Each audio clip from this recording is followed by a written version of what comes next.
এক লোক অনেক সুন্দরী এক মেয়েকে বিয়ে করেছে। বিয়ের কিছুদিন পর সেই লোক দরবেশের কাছে গিয়ে বলল, হুজুর, আমার স্ত্রীকে আমি যখন প্রথম দেখেছিলাম তখন আমার মনে হয়েছিল আমার স্ত্রী মনে হয় এই পৃথিবীর সবচাইতে সুন্দরী মহিলা। যখন আমরা সংসার আরম্ভ করলাম তখন আমার মনে হতে লাগলো না, আমার স্ত্রীর চাইতে সুন্দরী মহিলা এই দুনিয়াতেও আছে। আর এখন আমার মনে হয় এই দুনিয়ার প্রত্যেকটা মহিলা আমার স্ত্রীর চাইতে বেশি সুন্দরী।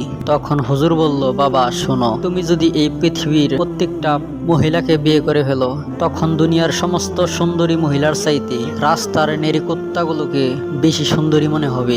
লোকটা অবাক হয়ে বলল, হুজুর এমনটা কেন হবে? তখন হুজুর বললেন, যখন মানুষের অন্তর নষ্ট হয়ে যায়, চোখগুলো লালসায় ভরে যায়, যখন আল্লাহর ভয় শেষ হয়ে যায়, তখন কবরের মাটি ছাড়া মানুষের চোখ আর কিছুতেই ভরে না। আর তোমার সমস্যা হলো তুমি হারাম অপবিত্র জিনিস দেখা থেকে বিরত থাকো না।